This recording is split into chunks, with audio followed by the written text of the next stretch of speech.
हर की पूजा दुर्लभ है संतो, कहना कछु न जाई। संतो गुरुमुख पूरा पाई, नामो पूज कराई।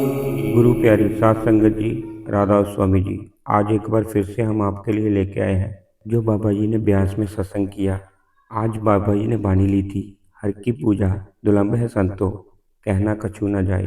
संतो गुरुमुख पूरा पाई, नामो पूज कराई। दोस्तों, आज के सत्संग में मेरे पास एक भाई साहब बैठे हुए थे जिनको शायद सूरत लग चुकी थी। वह बार बार परेशान हो रहे थे, चीख रहे थे। दोस्तों, जब बाबा जी ने कहा बूढ़े रंग बिच रंग देव जी, मैलिया ना साड़ियाँ रूहां, तो वो भाई साहब बड़े जोर से चीखे। फिर सेवादारों ने उनको संभाला। आप में से अगर कोई भाई वहाँ पे गया था और किसी ने भी ये चीज़ देखी तो वो मेरे कमेंट बॉक्स में कमेंट जरूर करें। जो भाई हमारे इस चैनल पे नए हैं उनसे बेनती है कि हमारे इस चैनल को सब्सक्राइब कर लें ताकि आने वाले वीडियो की अपडेट आप तक पहुंचती रहे। बाबा जी ने सत्संग के शुरू में बोला, यह गुरु घर की वाणी है। तीसरी पातशाह है हमें समझाने की कोशिश कर रहे हैं कि हमने किसकी भक्ति करनी है और भक्ति का कौन सा साधन अपनाना है। पाठ पूजा पे समझाते हुए बाबा जी ने कहा कि जो भी हम पाठ पूजा करते हैं इसका ताल्लुक बाहरमुखी साधनों के साथ है और हमारा ध्यान बाहर ही फंसा रहेगा, अंदर नहीं जाएगा। वाणी में खुल के समझाया गया है, सब कुछ घर में, बाहर नाही, बाहर टूंडे सो परम पुलाई। बाबा जी ने कहा, मालिक ने जब हमें जन्म दिया था, जो कुछ उन्होंने हमें देना था वह दे दिया। अब हमने उनकी पहचान करनी है और जितनी देर हम अपना ध्यान अंतर्मुख यानी अंदर नहीं लेके जाएंगे, हमें वह पहचान नहीं हो सकती। लेकिन हम क्या कर रहे हैं? हम तो शरीरों के पीछे भाग रहे हैं। क्या हमने कभी विचार किया है कि शरीर की भक्ति करने से हमारी मुक्ति हो जाएगी? इंसान आदत से मजबूर है। संत महात्मा हमें इस चीज़ों से निकालने के लिए आए थे, लेकिन हम दोबारा इन चीज़ों में ही जाके फंस जाते हैं।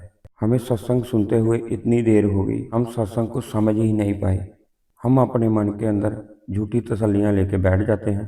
40 साल हमें हजूर ने समझाया, बिन हर बचन नहीं छुटकारा। सबसे ज़रूरी अगर कोई चीज़ है वह हमारा भजन सिमरन है। जितना मर्जी बाहर का माहौल बना लें, लेकिन बाहर से मुक्ति नहीं मिलेगी। हूँ तिसकी आस कर मन मेरे, जो सबका स्वामी रहा समाये। हमने तो उस एक की भक्ति में लगना है और उस एक की भक्ति करनी है जो सबका स्वामी है और जिसने सारी सृष्टि को बनाया है। जग जीवन साचा एको दाता, इस सृष्टि को जन्म देने वाला वह एक मालिक है। बाबा जी ने कहा, पलटू साहब ने भी अपनी वाणी में कहा था, पलटू एक ही एक है, दूसरा ना ही कोई। हमने इन झूठी तसल्लियों में से निकलना है।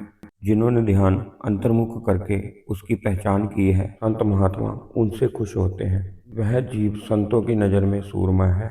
बाबा जी ने कहा, स्वामी जी ने अपनी वाणी में लिखा था, गुरु मुझे अपना रूप दिखाओ, जे भी रूप धरा तुम सरगुण, जीव उभार कराओ। असली गुरु के दर्शन हमें अंदर से होंगे। हम इन चीज़ों को समझ नहीं पाते, तो फिर हमें पहचान कैसे होगी? जब हम खुद एक्सपीरियंस करेंगे, जब हम खुद भक्ति करेंगे, अंदर जाएंगे, अंदर पर्दा खुलेगा, तब हमें इन चीज़ों की पहचान होगी। बाबा जी ने कहा, गूंगे को गुड़ दे के देख लो और उससे पूछो कि कितना ही मीठा है, तो वह गुनगुन के अलावा और कुछ नहीं बता सकता। ऐसे ही इस चीज़ को कोई बयान नहीं कर सकता और ना ही कोई किसी को समझा सकता है। हमें खुद एक्सपीरियंस करना पड़ेगा और खुद की पहचान करनी पड़ेगी। फिर बाबा जी ने कहा, वाणी में तीसरी पातशाही हमें संत कह के बयान कर रहे हैं। देखो कितना इज्जत दे रहे हैं, हमें कितना सम्मान दे रहे हैं। खुद को उन्होंने दासों का दास, संगत की चरणों की धूल कह के बयान किया।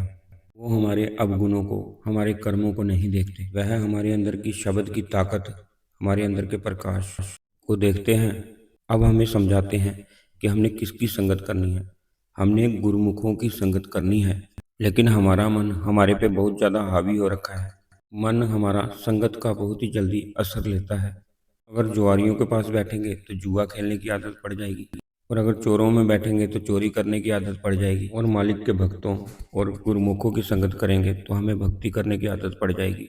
फिर आगे बाबा जी ने कहा, आप जिक्र करते हैं हमारी सभ्यता का, जब हम किसी बड़े के आगे जाते हैं माथा टेकने तो उसको कुछ ना कुछ वहाँ पे चढ़ाते हैं, कुछ ना कुछ उनके लिए लेके जाते हैं। ये हमारी सभ्यता है।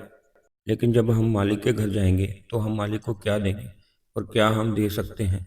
जो मालिक ने नहीं बनाई, सब कुछ तो मालिक ने बनाया है। हमें मालिक को वही दे सकते हैं जो हमने खुद बनाया है।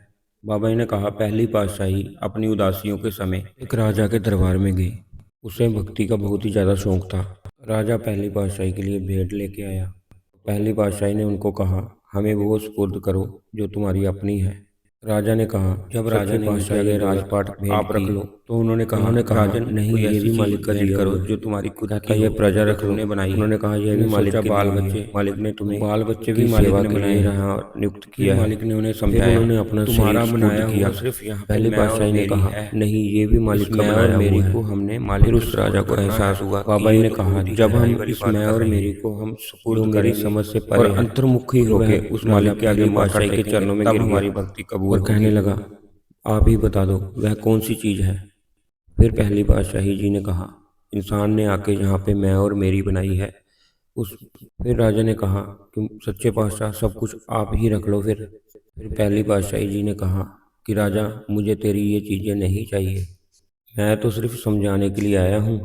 हमने जो कुछ भी बरतना है मालिक का समझ के बरतना है। बाबा जी कहते, उसी तरह हम भी सारा दिन मैं करते रहते हैं, मेरे बच्चे, मेरी गाड़ी, मेरा कारोबार। हमने भी इस मैं और मेरी को उस मालिक के सुपुर्द करना है। और जब हम ये करेंगे तो फिर हमें मालिक की खुशी हासिल होगी, तभी मालिक खुश होगा। फिर बाबा जी ने कहा, कूड़ कूड़े न्यू लगा विसरिया करतार, किस नाल कीजिए दोस्ती सब न जग चलन हार। बाबा जी कहते, सारे रिश्ते कूड़ हैं, इसमें सारे रिश्ते आ जाते हैं, माँ का रिश्ता भी आ जाता है, भाई बहन का रिश्ता भी आ जाता है। आपने सारे रिश्ते कूड़ कह के बयान कर दिए। जब हमें कर्मों का हिसाब किताब देना पड़ेगा, जो हमारा बोझ उठा सके वही सज्जन है, वही हमारा मित्र है। बाबा जी कहते, यहाँ हम सत्संग सुनते हैं और वापिस जाके फिर हम उन्हीं चीज़ों में जाके फंस जाते हैं। कई बार हम सोच लेते हैं कि मालिक को कुछ भी नहीं पता, मालिक जानी जान है। हम अपने आप को धोखा दे सकते हैं, दुनिया को धोखा दे सकते हैं, पर उस मालिक को धोखा नहीं दे सकते। वह हमारी रग रग की पहचान रखता है। फिर बाबा जी ने आगे समझाते हुए कहा, एह मनवा सुन समाद लगाए, ज्योति जोत मिलाई। आज के सत्संग में बाबा जी ने एक बड़ी जरूरी बात बताई कि हमने एक आसन अपनाना है। बाबा जी कहते, जब तक हम एक आसन नहीं अपनाएंगे तब तक हमारा मन की आदत नहीं बनेगी। हमारा मन आदत से मजबूर है। जब हम रोज एक ही आसन में बैठेंगे तो हमारे मन को भी उसकी आदत पड़ जाएगी। बाबा जी ने कहा, हम कोई सा भी एक आसन अपना सकते हैं, जैसी हमारी अपनी मर्जी हो।